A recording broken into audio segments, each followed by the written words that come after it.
Thank you and good afternoon. I'm going to give an example from the UK of two child protection cases. Because of time, I'm going to keep it very brief. There's been a long history of safeguarding child protection in the UK. It's covered by the law, the Children Act 1989 and 2004, and most recently the Children and Families Act 2014. I'll be looking at the case of Maria Cowell.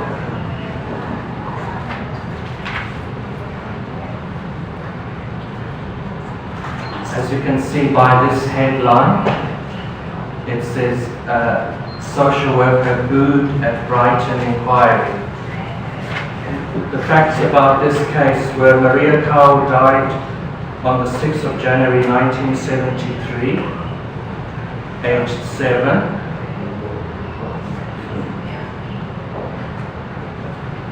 At the hands of her stepfather while under the supervision of East Sussex County Council. Maria was removed from her mother's care due to neglect and lived happily with an aunt after her father's death.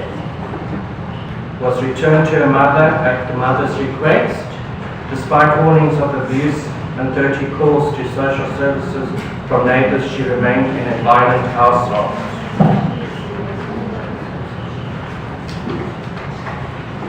After this case, there was an inquiry report. When we compare this to the other case I'm going to be looking at, you can see this case was in 1974, so the scope and what was in it and the size of it was a lot smaller than the inquiry of the more recent case I'm going to come on to.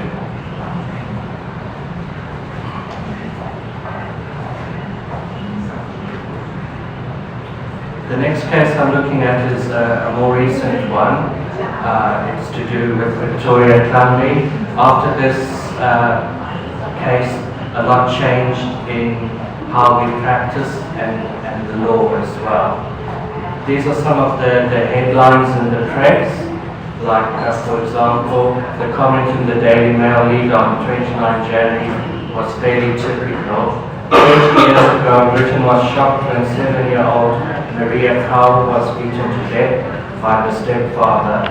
Then too there was utter determination that such tragedies would never happen again, yet despite other victims and countless inquiries since, have the fundamental lessons really been learned? Hardly.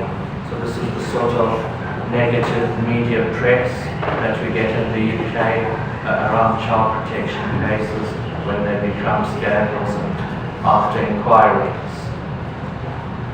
Again, there was another inquiry after the Victoria Clumby case, but the statistics show here it was much larger in scope. There were a lot more professionals involved as well.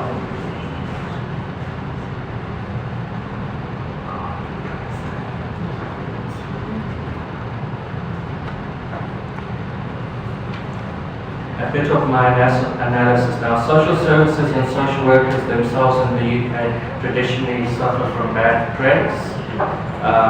Social workers are frequently press ganged by journalists, alleging by now well-known literacy of sins.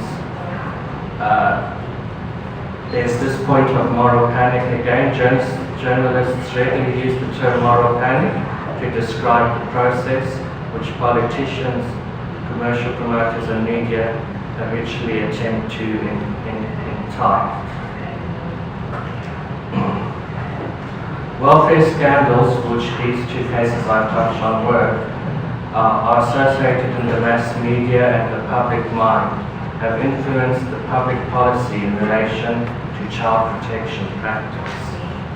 And there again, which has been touched on by the professors before, there's also the issue around victims and victimhood as well, in the way newspapers position themselves and their readers in relation to mega crimes. Scandal is the equivalent of mega crime. The press help us to know when to boo and hiss and when to cheer. Like for example, the first press article I showed you in regards to Maria Carr.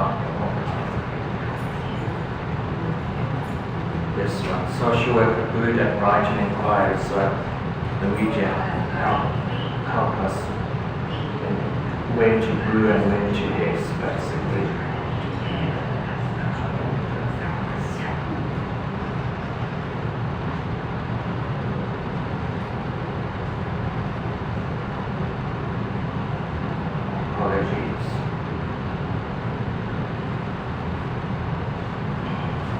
I'm now going to touch on the social workers themselves. Maria's social worker was severely censured by the inquiry for various failures to supervise Maria when she returned to the parent home from foster care.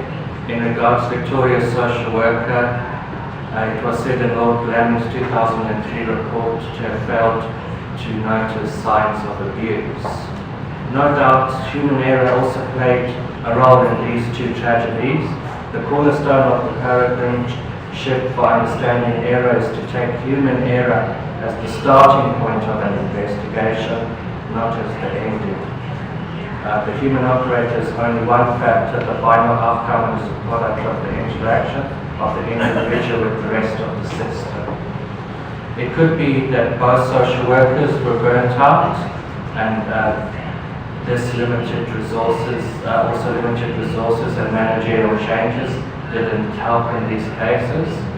It could be key as well, could be lack of relevant knowledge, skills and attention, as well as organizational context. The report of the Committee of Inquiry into the Care and Supervision in Maria Carr's case stated it was the system and particularly ineffectiveness of communication and liaison rather than individual links in the chain of service which was mainly to blame.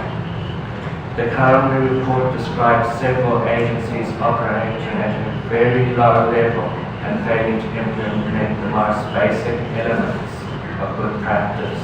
So very similar from both reports there. So in conclusion, I'm asking some pertinent questions as why is social work being scapegoated, for example? Is it because of assumed poor education and training of social workers compared to other professions? Or is it that social workers are an easy target, more easier to control and put down than police or medicine? And obviously our organizations and our professional associations giving us the social workers the support we need. As you can see from today's program, I believe they are. Thank you very much.